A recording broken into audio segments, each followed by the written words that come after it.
United States of America calls India-Canada tensions as concerning. It's been 1 week since Prime Minister Justin Trudeau dropped bombshell allegations tying agents of the Indian government. Canada has launched a diplomatic war with India over his death. If Canada wants to pick a fight, frankly, at this point, it's like an ant picking a fight against an elephant. Namaste. My name is Aniruddha Choudhary, and we would be talking today about the Indo-Canada tussle and the ongoing Khalistani conflict. First of all, in order to understand what is the Khalistani conflict, we need to understand what is it exactly. Well, Khalistan issue is an ongoing conflict wherein Sikhs have been demanding for a separate country called Khalistan, encompassing the entire Punjab, parts of Haryana, even parts of Pakistan and Himachal Pradesh. It was supposed to be the promised land, a land of happiness, a land of power, which was present during the times of the legendary Maharaja Ranjit Singh. Well, all of us know that Khalistan does not exist. We have two Punjabs. One Punjab is with Pakistan, the other Punjab is with India. When we talk about the Khalistan issue, we need to understand its background. Now, what is the background? The background is, in 1947, when India got independence, certain leaders from the Punjab region were of the view that can there be a partition of Punjab based on religious lines, a separate country called Khalistan. We had all seen the horrors of partition and how India and Pakistan had been created. At that time, our Constituent Assembly and our political leaders were not in favor of this. So, till 1960s, the demand was not so much. In 1968-69, a Sikh leader called Jagjit Singh Chauhan went away from Punjab to UK. And there, he started to demand for a separate state called Khalistan. In his first meeting in London, there were hardly a dozen people, and only one of him followed seriously. But by the time of 1977-78, the Khalistani movement had got a lot of support, especially amongst the Sikh diaspora. Those Sikhs which were living in Canada, UK, USA, Australia, and other parts of the Commonwealth. In 1960s and 1970s in India, the demand was very muted. But by 1975, this movement started taking momentum. If you read the memoirs of an ex-RAW operative called GBS Sittu, you will be able to understand that till 1978-79, the impetus of the Khalistani movement was not much in Punjab. But this all changed with the emergence of a firebrand Sikh extremist leader by the name of Jarnail Singh Bhindranwale. Bhindranwale wanted a separate country of Khalistan at all costs. He started organizing mass agitations from 1980 onwards in India. Amongst them, one of his major followers was a retired Major General of the Indian Army, Major Shahbeg Singh. Now, Shahbeg Singh also wanted and also rooted for the idea of a separate Khalistan. Well, there are conspiracy theories. That time, many political parties supported this movement. And by 1983, the movement was a very profound one. Violence had started breaking up throughout Punjab. In that year, around 6 Hindus were killed while they were traveling in Punjab. And the Indian government had to look seriously at this problem and declare martial law. But nothing prepared the Indian government for what happened in the first week of June 1984. It is said that before that, there was a steady movement of the supporters of Jarnail Singh Bhindranwale who had formed an outfit called the Babar Khalsa or Babbar Khalsa. Babbar Khalsa was becoming increasingly radicalized in nature and was taking refuge inside the Golden Temple. There was a steady stream of militants who were entering into Golden Temple in the guise of pilgrims. By May last 1984, the problem was dire. We had an option, according to conspiracy theories, that we could have landed at the top of Golden Temple in an Indian Army operation, and we could have airlifted Jarnail Singh Bhindranwale and taken him out. But we do not know the story. In the first week of June 1984, the Indian government had to order for the ill-fated Operation Blue Star. Hundreds of Indian Army soldiers, members of the Punjab Police, the CRPF, had to enter the Golden Temple in order to flush out Jarnail Singh Bhindranwale and his supporters. By the way, are you aware of this fact that one of the first regiments which entered into the Golden Temple was the 10 Guards, consisting of 50% Jat Sikhs. Lieutenant General Bragg, who was also the commanding officer of that operation, was himself a Sikh. General A.S. Vaidya, the Chief of Army Staff, was also very candid when he said that there were hundreds of militants holed inside the Golden Temple, and in spite of repeated requests and reminders, they were not coming out. Indian forces and heavy artillery had to move in. There was 2 days of constant war, constant bombardment, and after which Jarnail Singh Bhindranwale was killed and the temple was liberated. 10 years for the Punjab government and the Indian army to stem out Khalistani extremism from Punjab, albeit with the help of KPS Gill and Jules Ribeiro. But even because of this, there have been radical Sikh uprisings in Punjab. In 2023, a radical Sikh preacher called Amritpal Singh again started the demand for a separate homeland called Khalistan. And he started galvanizing his supporters. His supporters in fact broke inside a police station to free one of his associates, Lovepreet Singh. And since then, Punjab has been on the boil. The land of 5 rivers has already been saddled with 2 problems. The problems of extremism and the problems of drugs coming from Pakistan, which very brilliantly has been shown in a movie called Udta Punjab. As of now, Punjab under Bhagwant Mann, the chief minister belonging to Aam Aadmi Party, has been on the tenterhooks. The killing of a popular singer called Sidhu Moosewala has only added fuel to the fire. But you might ask me that in all this, how does Canada come to the fore? Well, history repeats itself. In 1982, a lot of Sikh extremists, after committing crimes, were fleeing to Canada. The then Prime Minister Indira Gandhi met with Pierre Trudeau, the father of the present Prime Minister of Canada, Justin Trudeau, and requested that Palvinder Singh Tanwar, a wanted Khalistani and who was responsible for the killing of 2 Punjab policemen, should be extradited back. But Pierre Trudeau, in order to save his own vote bank politics and get the support of the Khalistani vote bank in Canada, refused it. In 1985, an Air India plane called Kanishka, while flying from Vancouver, was destroyed over the Atlantic Ocean in an explosion. It was blamed on banned Sikh operatives, on Palvinder Singh Parmar and Inder Singh Rayat. Around 329 people died.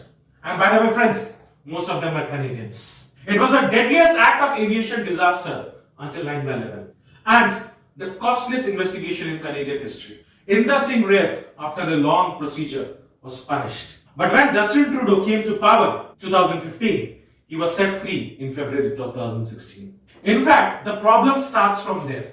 Justin Trudeau wants the support of 2.1% of the Sikh base in Canada, out of which not all, but many of them actively propagate and support an idea of an independent Khalistan. But the irony is, thousands of miles away, a story of a Khalistan has been brewing up, where its struggle in India has been almost minimal. In fact, in 2018, when Justin Trudeau had come to India, in a very shambolic meeting, which became the joke for the entire world, the then Chief Minister Amrinder Singh of Punjab handed him over a list of 17 leaders, names vetted by the Ministry of Home Affairs, who were known Khalistani extremists, and the request from India was very clear to Canada. Please extradite them. These are wanted terrorists in India, accused of multiple attempts of kidnapping, robbery, murder, dacoity, and extortion. All the names were refused. The extradition request was put down. One such person whose extradition request was put down was Hardeep Singh Nijjar. Does his name ring a bell? Yes. In the coming times, you'll be hearing this name many times often. Since then, Justin Trudeau has been hanging by a thin hair in the Canadian Parliament. He needs the support of 170 members to stay in power.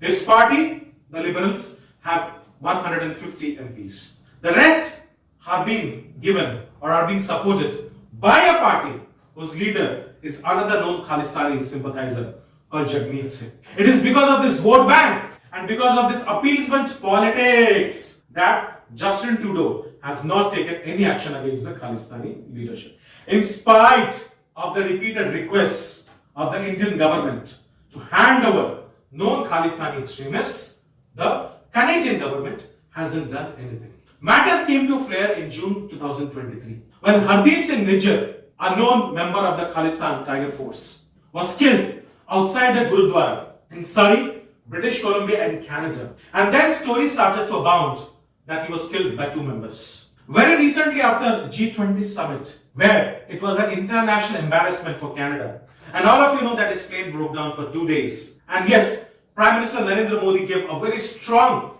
verdict to Justin Trudeau on his continued support to the Khalistanis. That Justin Trudeau alleged that members of the Indian agency and the Indian government have been behind the killing of Hardeep Singh Nijjar. But has anyone of you told this story? That there was also a dispute going on the printing of the Guru Granth Sahib in his Gurudwara between him and another member called Ripudaman Singh Malik.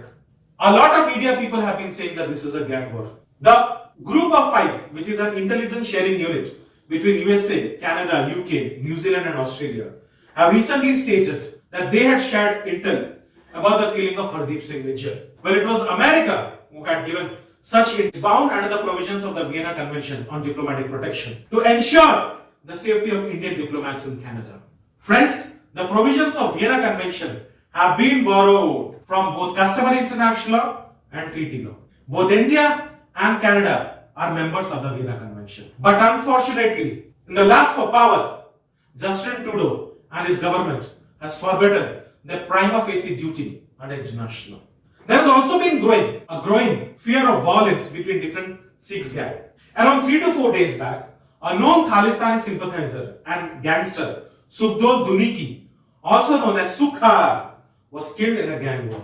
Also, the Indian government has attached the properties of around 19 known Khalistani sympathizers in India who have been residing in USA, UK, Canada, parts of Europe and Australia, and have also been highlighting the fact that Canada has been violating Article 2, Clause 4 of the UN Charter, which speaks about maintaining good relations with countries and not using force in order to resolve disputes between countries.